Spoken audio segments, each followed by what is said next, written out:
business over 35 years ago. A lot has changed over the years, but one thing still remains the same. Our passion for fixing cars. With a team of over 12 men and women, they work day in and day out to provide us the best quality service possible. From light and heavy duty vehicle repairs and maintenance work, diagnostics and racing transmissions, performance parts and Jeep upgrades, automotive detailing, used car sales, and towing through our sister company, AC Towing. Our team has the knowledge and understanding to solve all your vehicle needs while putting your mind at ease. Experience the Ogilvy difference. It's worth the drive.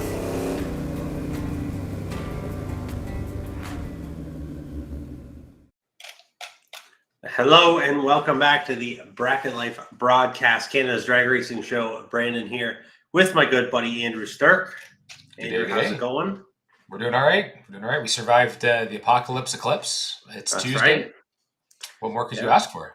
That's it, man. Because we had the snowfall, and then there was snow everywhere, and then that went away, and then the eclipse came, and then everything was just darkness, and I thought it was over. But yeah, that was it. We made it.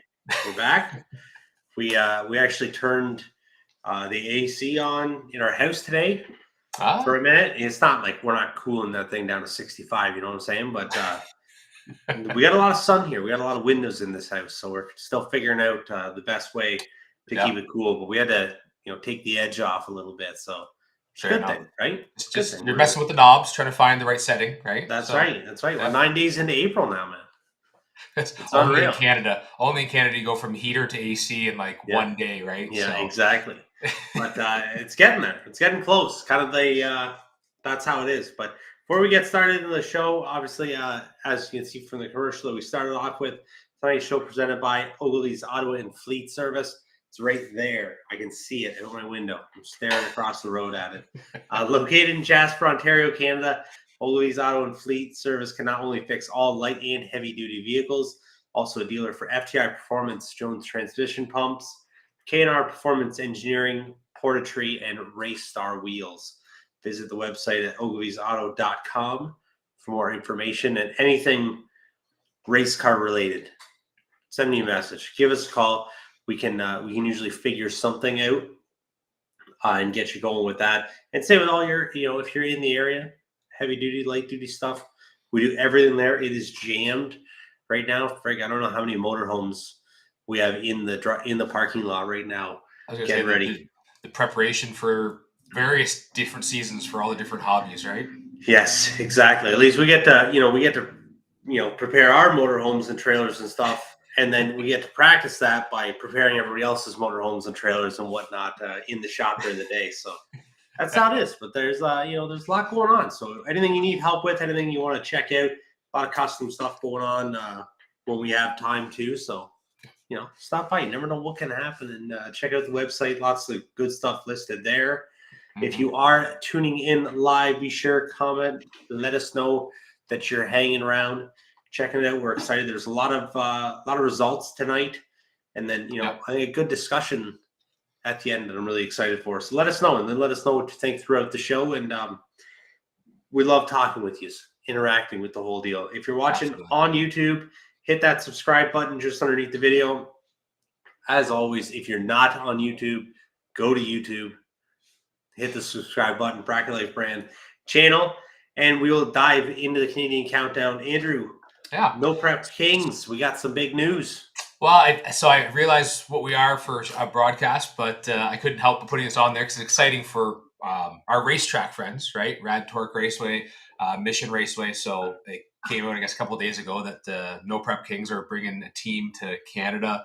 I imagine, I don't know if there's any sort of show base to it or if it's just kind of an all-star race tour while they're out west, but they're coming to Canada. So Rad Torque's hosting one, then they head up to Mission before they start up the series again back in the US for the TV show.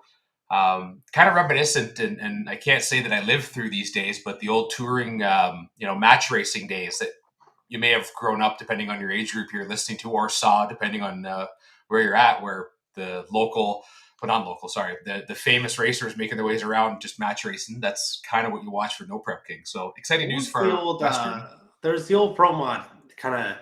It was like an outlawed kind of deal, but they weren't the fast cars in the world. Well, there was an old pro mod touring group that was around our area. I can't remember. What Oh, it out was. our way? Yeah, because I know like Paul Martin was always in it. He was always with the 57, and then Oh, stuff like yeah. that. Just fun stuff, right? Like Yeah. these guys they're fast. There's no saying. I'm Yeah. just thinking The that group is what came with me. Bars Leaks was a sponsor. Am I thinking Yeah. of the right one? I think Yeah. so. Yeah. Ah, that's gonna kill me now. If Yeah, someone's yeah. out there and remembers this message. This is a good one. Anyway, yes, similar type deal. So Yeah. exciting news for Western Canada. Would be cool to see something out this way for all the fans of the show, and just I don't know, interesting in general. But they come as close as Empire Dragway for those of us in the East. So There you go. across the border. We'll jump into some results. PDRA kicked off their season, the East Coast Nationals at Galat. Pro Boost, Spencer, Hyde, Enders. I've seen that rolling around the internet, but I've seen a lot of that. I've seen that's it. So Spencer kicking off his 2024 campaign in the PDRA side of things. Stout weekend, a lot of fast numbers in a lot of classes. He qualifies number 3, 3:58.6.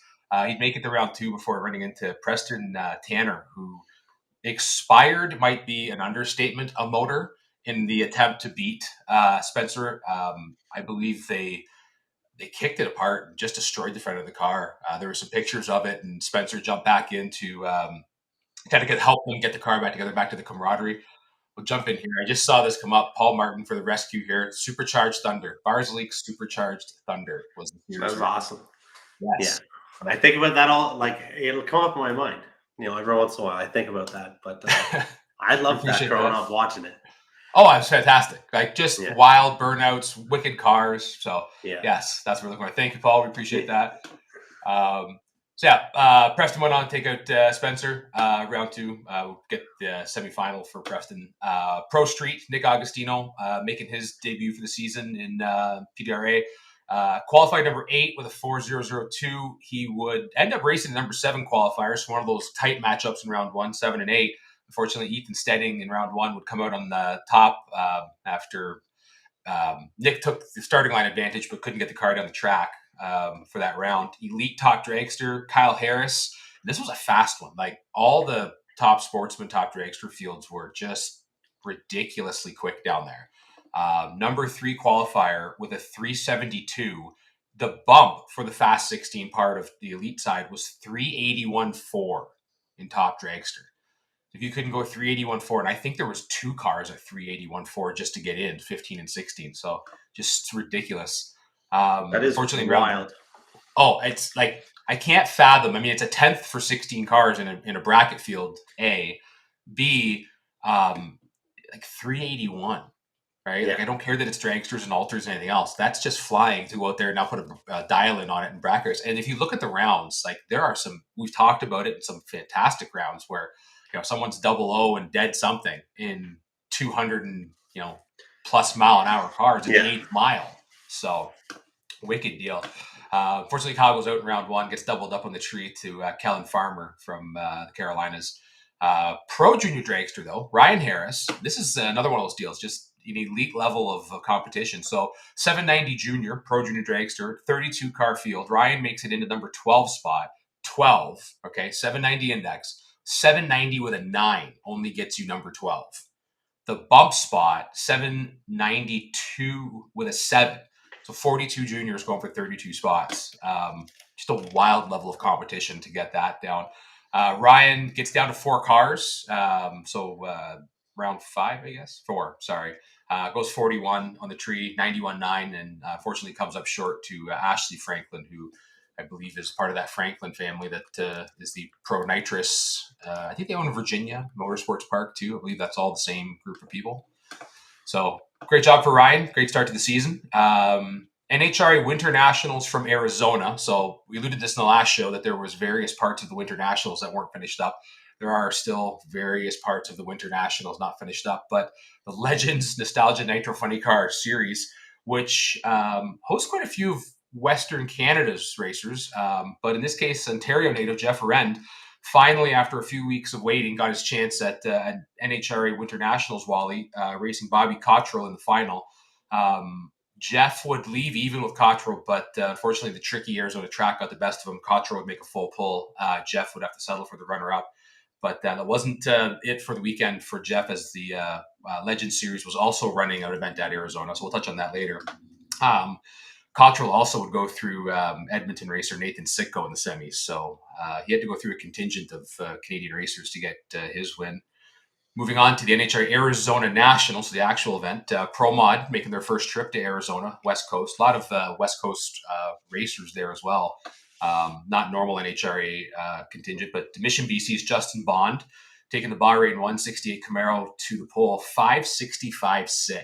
Another one of those deals where if you could make it down the track, you would lay down a number, and that's exactly what Justin did, as well as a few others. Unfortunately, that track also came back to bite him in round two. Couldn't get the car down the track for the full pull against Kevin Rivenbark, who would progress through the eliminations. But still a great showing. Awesome race. The Pro Mods were, diverse. It was interesting. They finally had a nitrous Pro Mod show up, and I think it was a Ricky Smith Pro Mod, but like nitrous, centrifugal, roots, screw. So some interesting stuff in Pro Mod. Pro Stock, Sienna Wildgust. This is connection out of Paul Martin. So this is the Martin Wildgust racing contingent. Sienna attempting to make her second consecutive start in the 2024 campaign. Unfortunately, Pro Stock and Pro Mod was simply one of those weekends for all those cars where if you could make the full pull, you made it. If you could get off the starting line, Sienna's team, unfortunately, just struggled with tire shake badly. And they weren't the only Pro Stock team, but unfortunately, they just couldn't get it together in Pro Stock qualifying. So they'll regroup, head to Las Vegas for the 4-wide Nationals, try to make it in there. That's a tough race and an interesting one, because that's one of those events that I could see, a team like Sienna's make their way in. And because of the nature of the 4-wide, you don't got to be first in those first two rounds. You just got to be ahead of the other two.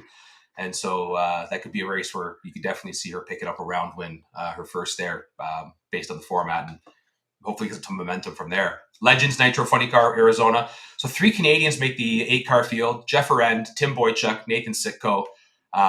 Jeff and Tim would end up matching up in round 1, with Jeff coming out on top. Nathan would run into Bobby Cottrell again, who unfortunately would dispatch the Edmonton, Alberta native. Arend would make it to the semis, make a good lap, but unfortunately come up short to eventual event winner Jeff. I think it's Monise, Monise. Racers who are also announcers out there can correct me and fill me in on how I did that wrong. Man Cup, bike series. We talked a lot about it last year. Josie Brooks being the person that we talked about the most probably about it.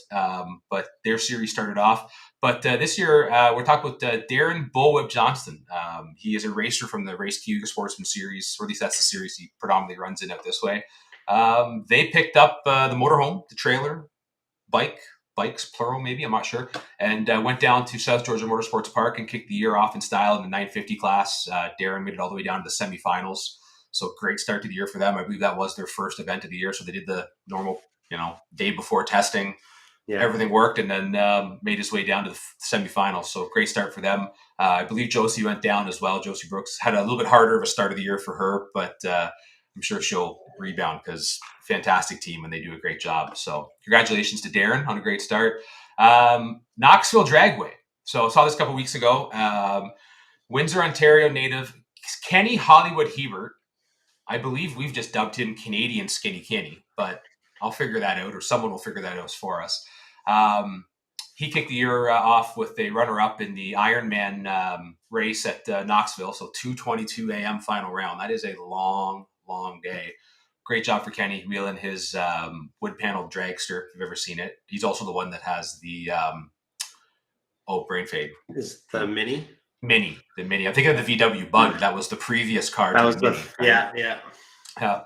So great start for Kenny to start the year off. From there, we end up at kind of the co-topic of the show, the Spring Fling Vegas Million. So I guess we'll just skip to the Canadian aspect of it, and then we can transition to the topic aspect of it. So a lot of Canadians went down. All did a fantastic job. Tough racing. I mean, and we'll get into that. Just an awesome race in general. But Braden Rowe, Saskatchewan International Raceway Director, Board of... How was that one again? He was on the board. I can't remember. Yeah, I can't remember the title. Yeah. So Racer, I think and I believe on the website they had, or the live event, it was Saskatchewan, Alberta.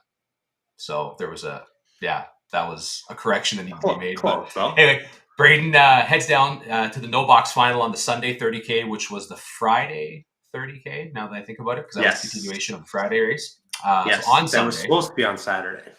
Yes, that's right. A lot of moving around. Runs into OG Million winner, WDRA world champion, US 131 track champion, Donnie Hagar. He can add 30K Spring Fling winner as well to that. But Braden with a great showing, kind of grabbed the flag and led the Canadian contingent, as I believe he was the one to go the furthest in I eliminations. believe so. Yeah, I think Watch maybe a bunch. I know someone Ryan O'Connor was deep Yeah. in one of the 30s. I Yeah. can't remember what round it was that Ryan lost. I want to say round 5. I'm pretty sure. Yeah. It might have been Thursday night, but And I think there might have been someone around 6 somewhere else on the box side. could have been. Wednesday, Thursday. So regardless, but Braden get down to the final of the pro side, which again was quite the bloodbath that time. That was watching that no box group. There was a take no prisoners mentality to a lot of the racing on that side. So great job for him. Transitions to the rest of the conversation on that. That's kind of the Canadian countdown aspect of it. Yeah, absolutely. But we can kind of kick it into the million from there. So I'm sure this was something that was on. If it wasn't on your screen at work, it was on your screen at night. And if it wasn't on both like mine, then I'm not sure what you were watching for the last week. But the $1 million race from Vegas. I agree. I had it on as much as I could. Watched a bunch. Alex doesn't always enjoy watching racing with me, but sometimes she doesn't mind it. Usually when we get her to bed, that's when I get my prime time watching. And it's tougher to watch when it's on, 3 hours behind. Fair. Yeah. But nonetheless, made what we could out of it, right? Obviously, the big story that we wanted to talk about is Saturday, right? Worked out, was, the million there, scheduled for Friday. Didn't work out. They looked forward to it. Weather was bad.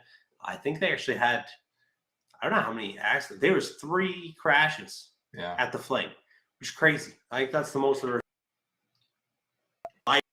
Fling event before. I don't know if there has been more. I'm sure there has.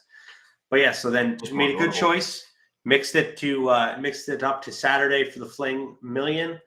Did that. I was getting, jacked up. We were messaging each other as it was all going down, making some different picks for it. Obviously, at the end, you look through any social media stuff, you'll see Luke Bogacki takes it down for the second time, which was, huge, I think, for the sport. Really cool for everybody. I don't think, well, I'm sure there's some people that are upset about it, but you can't really be mad at Luke winning, right? Because he is, the man, puts all the work in, puts all the effort in. Obviously, big part of it, he was still doubled at 15. That was, I believe, actually when I texted you and I said, Luke is running himself in the final. Yes, that's right. Tonight. Yeah. Didn't work out that way. That's all good.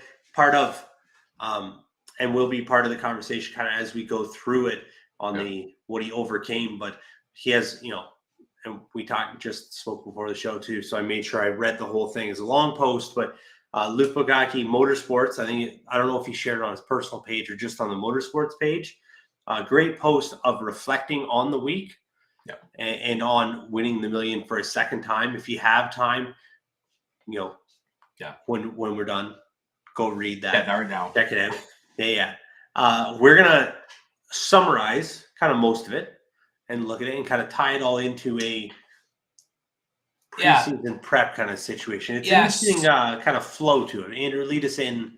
Well, so one of the things, and again, if you go, after we're done here, go read the Facebook post from Luke, and it's kind of a quick summarization. A lot of it is talking about how the thousands go your way and the luck sometimes, right? He highlights quite a few rounds that, if he doesn't do this 1,000th, and that 1,000th, and it falls this way, we're not talking about 2-time million winner, Luke. We're talking about, went rounds Luke, or, went deep, right? And as you kind of go through that, I mean, it's very true. And it truly is a very humbling look at what was really an incredible event for him. But as we kind of get through our April, and as we know, some of the Canadian friends are already down racing, while majority of the rest of us are still in scramble mode as the season's quickly approaching, right? That preseason prep and whatnot. And a quote that I've always loved, and I seems more and more relevant as time goes on, right? Is luck is when preparation meets opportunity. And I think when you take Luke's view of that million and the backdrop that week was a scramble. They had a brand new dragster, which was the car he won in, that they went to Pomona with 6 passes on it to the Winter Nationals, and proceeded to not do great with it, and then pack up and they head to Vegas for the million and proceed to expire a motor.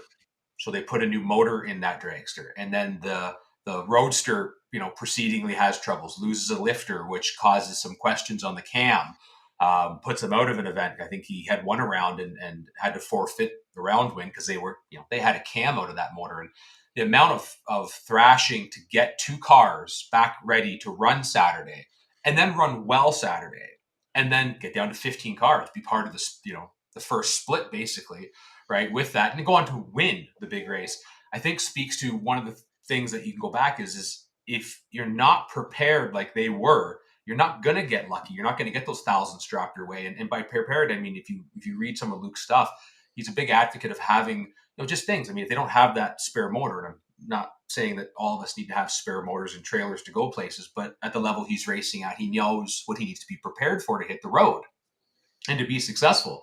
He's a big advocate of having kits like, carburetor kits, right? You don't need to go grab 15 screwdrivers out of the toolbox because you don't remember which one fits it.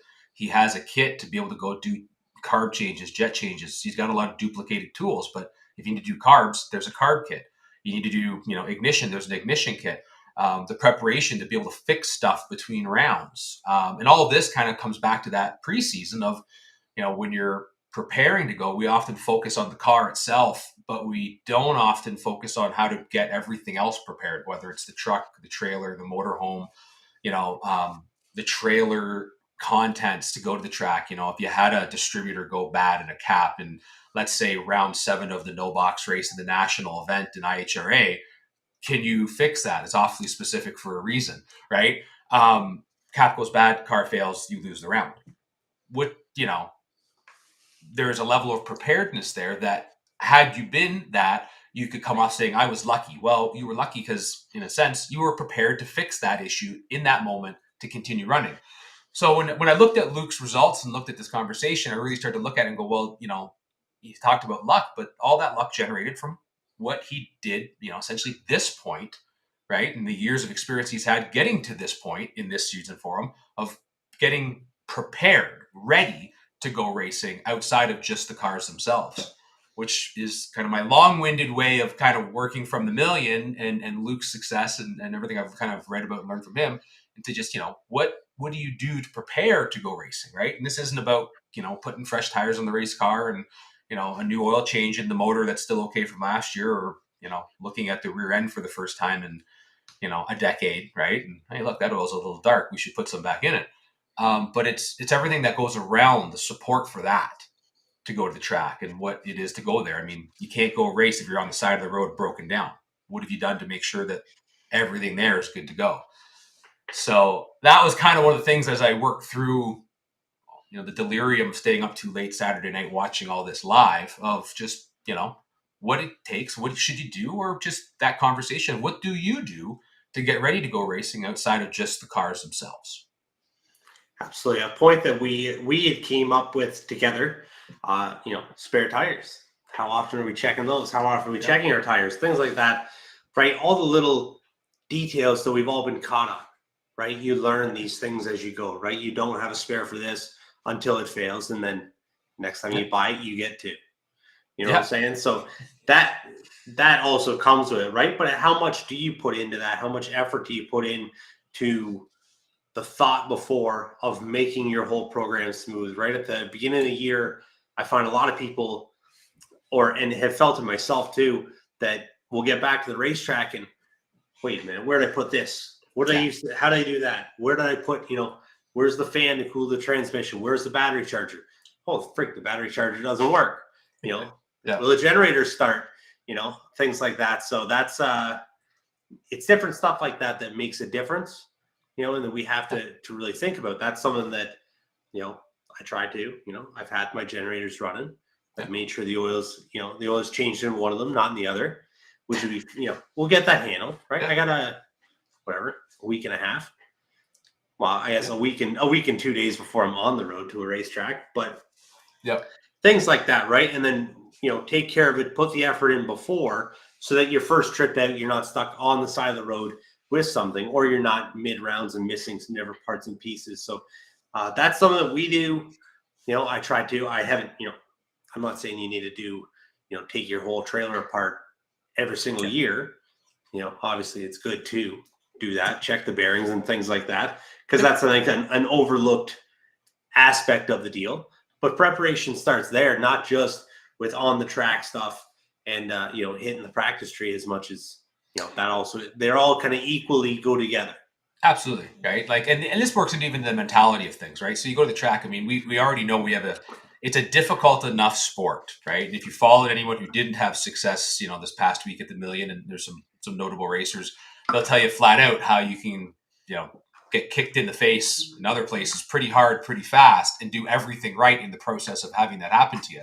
Yeah. But when you're fighting things, that really could be, these are battles that are won at home to create situations when you get to the track where I'm not worried about this going wrong. I'm not worried about this running. Or if this does go wrong, this was a preventable issue back home, right? The mentality of being in the right place, in the place where you're really the difference is, as we said, thousandths of a second, and not having to think about these problems alleviates so much stress and puts you into a better spot to be able to go out there and compete, right? There's nothing more frustrating than having, an equipment failure or something that seemed preventable from the generator, the air compressor to, I got there late because we had issues that were, again, did you check the tire pressure in the spare tire for the trailer? Blowouts happen. This is life. But there's nothing more frustrating than trying to put the spare tire on and it's got all of 10 PSI in it. This isn't going to get us far. Now you're trying to figure out how to get air into that. And if it's a 115 PSI tire, I wish you well, because I hope that air compressor that we didn't look at also is able to put 115 in or anywhere representative to it. And so you see this adds up, right? And this is the type of stuff that I think if that first race of the year, I mean, there's been a lot of years where I've rolled in and you're not in a groove because you're trying to make sure, did I add this? Did I put this in? Is that there? Like by the time you get to July, I mean, how often do you go thinking about something that, seems off the beaten path? Well, you're not, because you've been to the track 7 or 8 times. Everything's in, everything's running. It's going to be fine, right? So these are all things that go towards us. And Bob Jennings just kind of got in here right as I was going to say this, right? These are all things needed in your program to turn on the win lights, right? So I should probably put Bob's post up there to make it so that I'm not just stealing his stuff or him stealing mine. Yeah. But these are all the things that go into the whole program, right? It's pro teams will tell you the same thing, right? The race doesn't start in Q1. It starts back at the home shop, and it doesn't always start with how much horsepower you can make. You still got to get on the track, and you still got to get down the track, and you still got to do it all with the support equipment needed to make all that happen, right? And so these are all the kind of key things I went through and thought about, right? And he said, like, there's a long list, and we could probably spend an hour and a half going down a specific list. But I think maybe the takeaway is go back and look at what your program is and what you need to do. And if right now, I mean, this is almost kind of like cramming for that last minute test. If you've got time on the table, I'm not saying you're missing something, but I'm saying there's more work you could probably do before that first points race. And if you are that prepared, I don't know why you didn't head south yet, right? That's right. Load it up. Right. So, but so that was kind of the conversation. And I guess this kind of segues a little bit into the thoughts. I mean, I'm still probably at least a month out just based on some parts and stuff like that. So we're working on trying to get the race truck and trailer looked after. It's going into the shop early May. I've seen your stuff already in the shop. You're already working on it, as you alluded to in the start of the show. But you guys are, ahead. You're gearing up to go to Pittsburgh, right? I guess in a couple of weeks, right? And so this is all kind of hitting home because your race dates are starting soon, right? Yeah. Well, it's funny when we think of it, right? So I've had, did the trailer probably a month ago now. It's probably close. I did that, had that, did all the brakes and things like that once we got back from Florida. So yeah, about a month now, and then did the motorhome right after that. So those are both mechanically sound. Need a couple little things on the motorhome just to finish it up. But for the most part, the big stuff is done, right? That stuff is ready to go. So if I put a car in there tomorrow, I'm down the road. And don't have to worry about anything, right? Obviously, things can happen, especially with new stuff, right? It's always when you put something fresh on that that's when it'll fail. But that stuff you have faith in. Now you can take that off your mind, right? Relax on that a little bit. My car is ready to go. There's obviously tighten up some little nuts and bolts here again before we go. Start it up one more time. We've had it running. We've got it hot. Made sure all the fluid was good and everything was sitting at the right level. So that's ready. Got fresh tires on it. The other car, Daniel's, doesn't have a transmission in it yet. So we're a little behind on that. But that's not the car that I'm planning to race. More of just hang out for a just in case situation. But absolutely everything I need, if I wanted to leave tomorrow, I am ready. Right now. Right. And that's not, there's going to be something I still need. There's going to be something you forget or that you left behind. But you kind of got to do as much preparation that you can to get to that certain point before it happens, right? Because we all know we're going to last minute thrash on something, right? We're all going to forget something or this is going to happen and that's going to happen. Let's have the big stuff already done, so we don't have to thrash and do the big stuff. You know what I'm saying? Absolutely. I've even gone as far, and I know this like I felt like this show would turn into maybe a show of admitting to things that the hard lessons you've learned to get to the point of, and it's probably going down the road where I vividly remember being at a points race where I didn't have the complete air station. Now, for anyone out there, like I'm one of the guys who lives and dies by the air station. I will follow it intensely. I'm the guy rolling around with the 1999 Motorola pager for the Crew Chief Pro Ultronic system, right? Like that's just how I roll. But it works for me, right? Well, when you forget key parts of it at home because you forgot to pack it again, it's a little bit problematic for your first race. So honest to goodness, when we're loading race cars now, when we're getting to that like weekend before we're going to head out, whatever weekend that is. And I've had some years where I didn't start till well into June. And this year's one of those years where I'm looking at the start of May to head somewhere. A soft setup. Like I run the air station in the trailer as if it was a race day. Because this is the one way I can go through and, pagers hooked up, air stations hooked up, laptops running. There's another part. You're running with a laptop. Make sure that thing that hasn't probably started up in 8.5 months will start up, right? Even more important, if you run a grid or any sort of programmable system that you may or may not need at the racetrack, right? Don't try it Saturday morning of the Saturday 5K. Not going to work out well for you, maybe. Just saying. But I go through that where I'll run through it. Okay, like battery chargers, right? Like I don't go out and hook them up to the race car, but you go through that morning routine of if I'm going to grab this, right? The same one you'd run at any other Saturday, Friday, Sunday morning, right? Both chargers are there.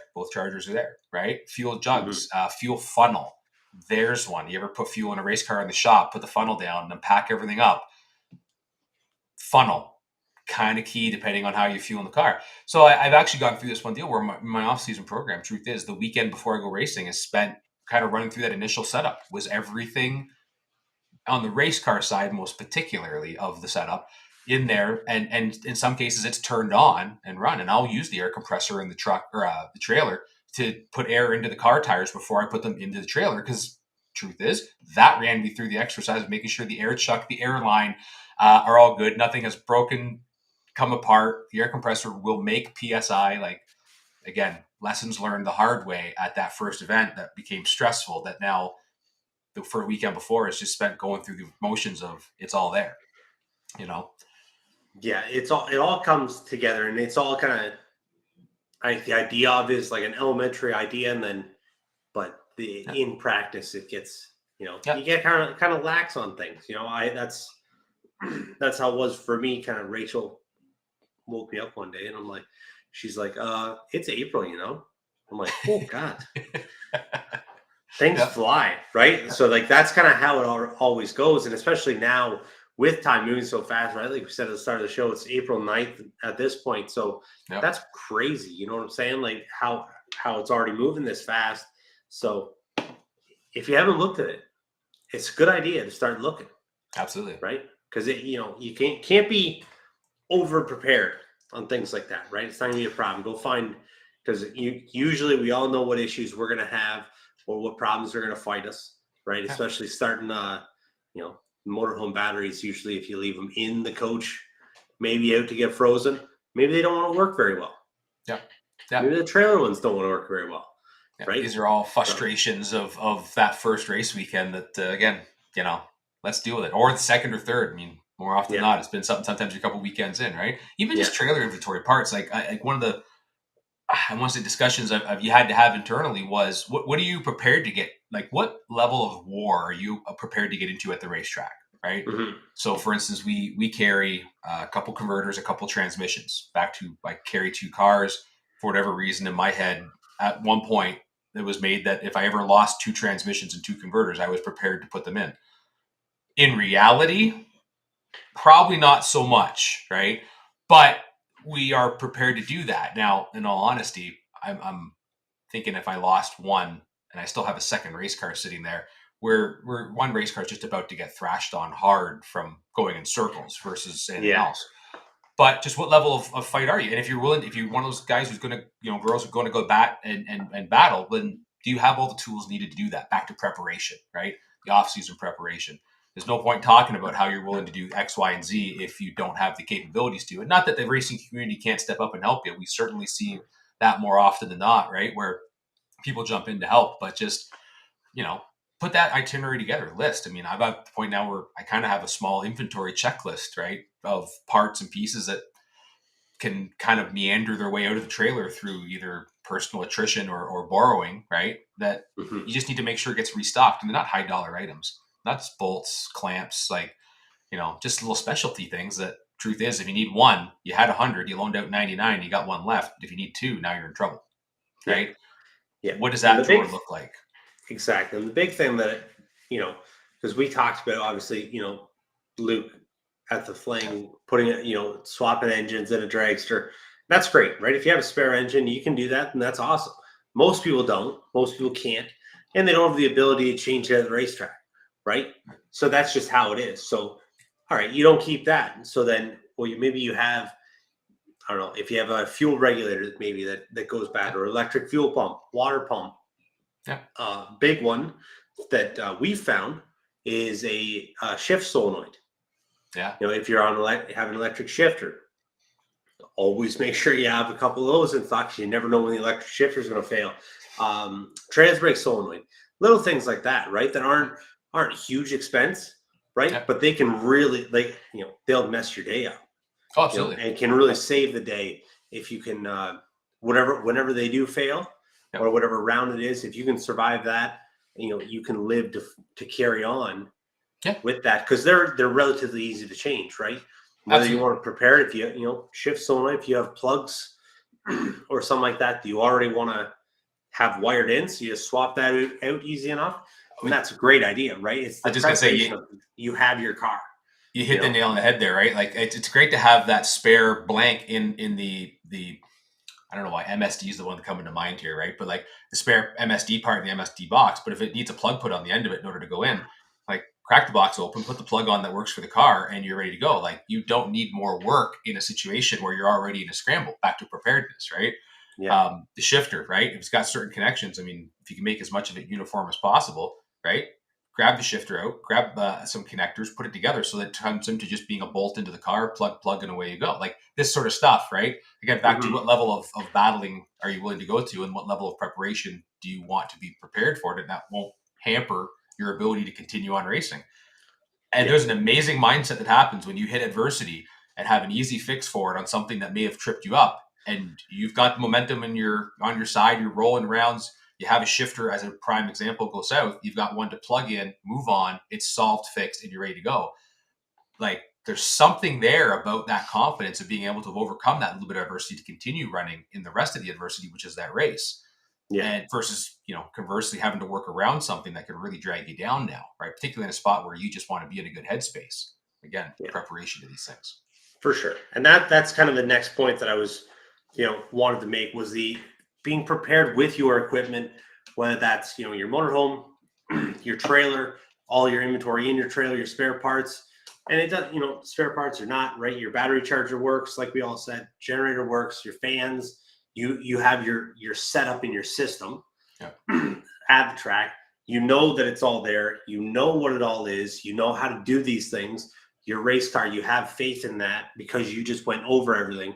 You can race with a clear mind, right? Your mindset at the racetrack and your performance at the track is going to be greatly improved because you're not stressing about that 5 million different things, right? That's a big one that everybody talks about with this stuff is the mindset because it is so mental now, especially the starting line, right? You could, we're dealing with, hundredths of a second or thousandths of a second. So if you're 30 on the tree, a lot of the time, if you're against, you come up 30 because you're stressed out about, maybe my water pump is going to work or my battery's old or I'm not really sure if I remember what all the buttons do in the car or I don't remember how to stage, right? You know what I'm saying? Like these are all processes that you have to, refresh your mind to.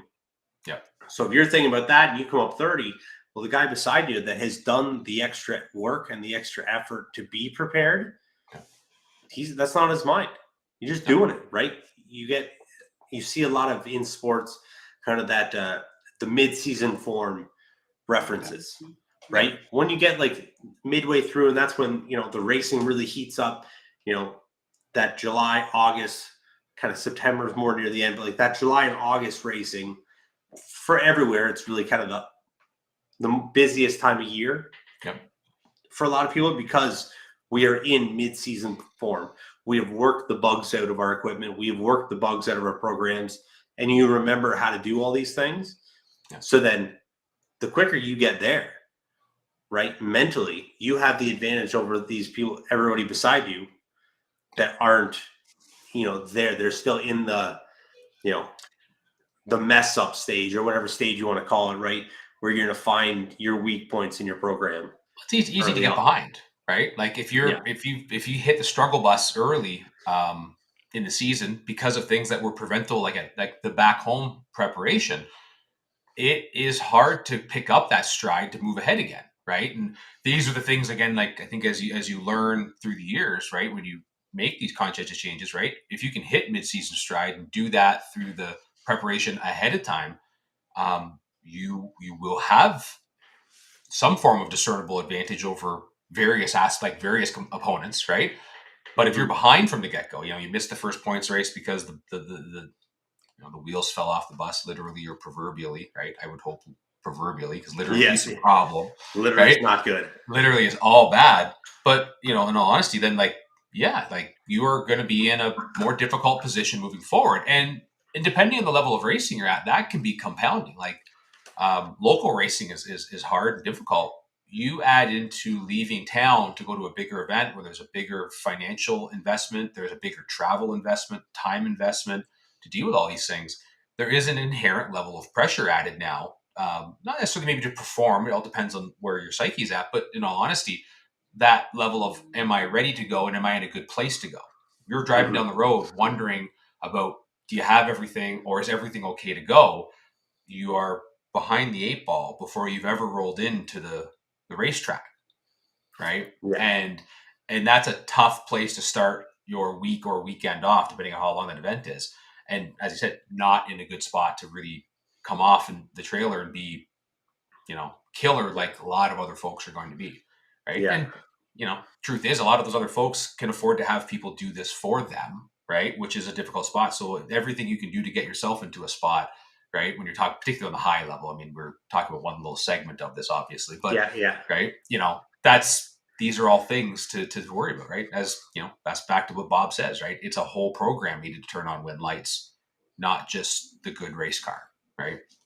Yeah. And that was, it just came to mind, right? There was a few years ago, I think it was just before all the COVID stuff and whatever, when Ashley, my sister-in-law, Ashley, she was fighting for the championship at Luskville, and it ended up she did win the points championship for, I want to say it was 2019. I'm pretty sure it was, but somebody on here will know, or if not, I will find out after the show.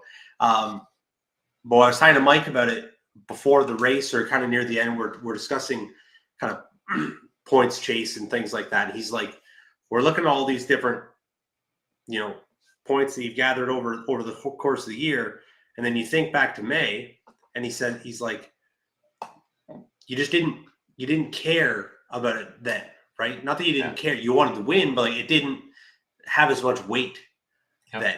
In your mind, it was just, oh yeah, we got to figure this all out. We're shake it all down, and get there and do our thing. Remember how to do it, and then come September, October, you're fighting tooth and nail for every round win.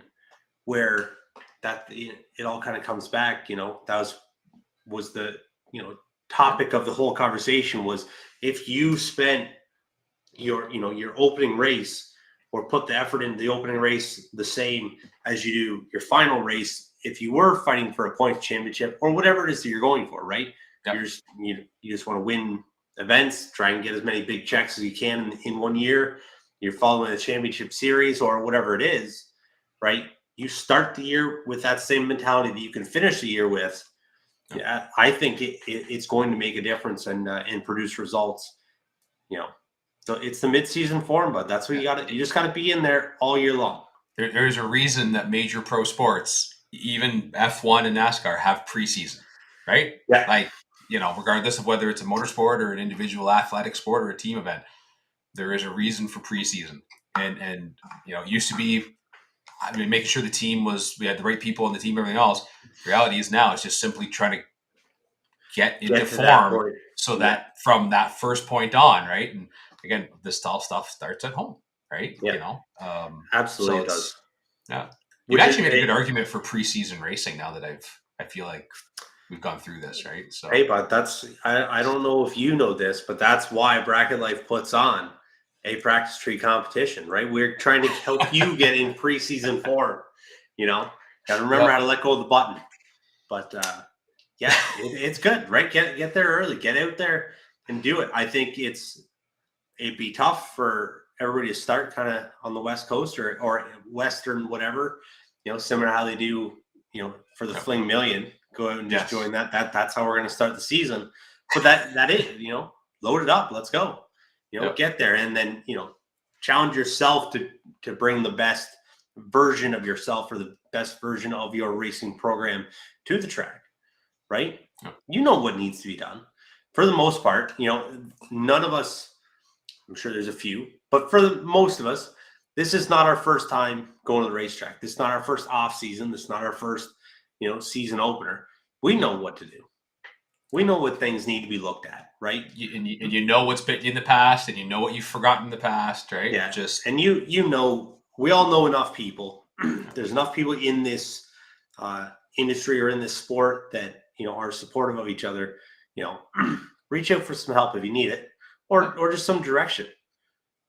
Hey, should I run the valves on my engine before I fire it up? Maybe that's a good idea. Let's do some prep on that race car. Or let's do some prep on something, or let's grab that practice tree. Yep. Right. Absolutely. I got it. I just moved it off my chair. I just had it on the desk when I came in here and set up. So I have the practice tree here in the office, and I take it out to the kitchen, and then I have the little handheld practice tree in my toolbox. You just rolling around with these things. Yeah. I hit it. Whatever. See, I try and do at least 5 times a day. I'm vastly unprepared in this. I've got the reaction timer beside me here, so set up in the office, right? The home studio of if you will here, and I hit that every time I come in here. But back to I don't nearly hit it that much 5 times a day. Carrying around tree around, like I probably should set something up at the shop now that we're working through on this. No, I was like in my mind, I blew it off for a little bit. I'm like, I'll get it tomorrow. Yeah. And then actually I had Rachel bring it to me at work and dropped it off. And it sits right in my toolbox, right in the top drawer. Every time I open it, need a socket or something like that, it's staring me in the face. So if you got 30 seconds, turn it on, make 2 or 3 hits, try and do it. And then that's a good. I also find that's interesting because the light's always changing in the shop depending on what's right. Doors open, doors closed. There's a vehicle in there, vehicle not in there. Where if you stand in the way of the light, then there's a shadow on it, and you're in a different mindset each time, right? It's work can be a hectic place. So then sometimes you see it and you're kind of running a little bit, or you're in a low spot. But I feel like this is turning into one of those interesting topics of how do you practice on the practice tree, right? There's a whole show here, because if you go down all the list of weird things I've tried with practice tree racing, between bottom bulbing in the dark to try to figure out how to do that at unlit tracks, there's probably at least 45 minutes worth of learn from me dumb stories or funny little things that we could go through here. So yeah, absolutely. Turn the brightness right down on your unit, and then let go 5 times in the dark. Try and guess what you were. there you go. And then back up for a while. But yeah, there is a lot going on, but little stuff like that. It's good conversation. Absolutely. Absolutely. Gets me excited, right? I was kind of, like I said before, right? Wore out, tired. I'm like, I got to do this, I got to do that, I got whatever else to do, and all good things, right? Because a lot of it is racing related. Yeah. So I'm like, should be not excited to get ready to go to the racetrack. But I'm like, I got, and I'm like, I gotta get prepared. I got stuff to do, right? We're going racing. That's right. That's right. That's how I feel. But yeah, so that's about it. Andrew, obviously, we've said it a few times on here. We're headed to Pittsburgh for the Stage and Light event in 12 days. Yeah, it's the 19th, isn't it? The 19th it starts. 11 days. Yeah. No, that's 10. Jesus, I can't even. 10 Sorry. days. Sorry, it's almost 9:00, and I do have a 7-month-old, so don't you can't judge me on that one. But so we got 10 days, and I'll be racing. So, what about you? Where do you plan on starting the year? I'm still trying to figure a few things out, but I think some point in May we're either just before 2.4 or 2.4. We'll probably go testing, get things shook down. Got the new motor for the Mustang dyno ready to drop in as soon as I get a few more parts to get the drivetrain back together. Brakes mainly is what we're looking to do on it. Nice. And from there, Corvette's pretty much ready to go. So Super Tour is kind of our first circled the Naperville opener as the first race. And I looked at my schedule for May, June, and July, and I think I'm just living in the motorhome. So I need to go make sure that it's prepared and ready to go live in, because, boy, I don't know. Our scheduling was well thought out to go broke fast. But it's going to be a lot of fun. Yeah. Turn wind lights on, but they say it's not that hard, right? You just let go of a button and the car does the rest. Oh, that's exactly it. We're excited to head back to Ace event and maybe turn on some wind lights at Dragway 42. Had a good experience there at the end of the year, and would love, I think it's the second race we go to Naperville, and then we head there. So I'm looking forward to doing that. If I can turn on some wind lights at that event like I did in September, then yes, we will be in good shape to continue living in the motorhome through the rest of the 2024 BS Tour. That's it. I'm excited for it. It'll be fun. It'll be good. All right, guys. Well, I think that's about it for tonight, episode 59, which is wild also. How fast that's all going. Racing season is almost here. We've talked about it for almost an hour now. Be sure, grab a logbook and a fuel fragrance, or a bunch, right? Fuel fragrances, get a bunch of them. They last you all year. Or buy enough to last you all year. Get that, that fuel smelling good. And then it smells nice when you change the oil, pop those valve covers off. It's a lovely little scent in there, whatever you choose. I found that out, especially in the alcohol cars, right? It goes right into the oil. True. But, never thought about that. Yeah. But we got lots of logbooks, great tools for it, keeping track of everything and whatnot. So we have all those, bracketlifebrand.com. Check out all the different stuff. If you are not subscribed on YouTube, like I said before, start of the show, hit subscribe. If you're not watching on YouTube, hop on over there, hit it up, subscribe to it. You get all the notifications. I hope you already do on Facebook too. But yeah, check it all out. Thank you guys very much for checking in again or hanging out with us. Fun conversations. You never know where it's all going to go, but it all comes full circle, right? And you get excited. Talking about racing's a great time. I know. These are the episodes I love the best, right? Ready for race season and getting excited. So yeah, absolutely. Thanks once again, Ogilvy's Auto and Fleet Service, supporting the show. All of our other great sponsors that we have had, Pro One, KD Transmissions, the main focus, main three that we've had, but always looking for more supporters. That's it. If anybody else wants to jump on, support the show, all the stuff like that. We will talk to you guys in 2 weeks. Hopefully we have some good results in Pittsburgh, and, maybe even I'll see a couple of you there. Perfect. We'll see you then. See you. Business over 35 years ago. A lot has changed over the years, but one thing still remains the same. Our passion for fixing cars. With a team of over 12 men and women, they work day in and day out to provide us the best quality service possible. From light and heavy duty vehicle repairs and maintenance work. Diagnostics and racing transmissions.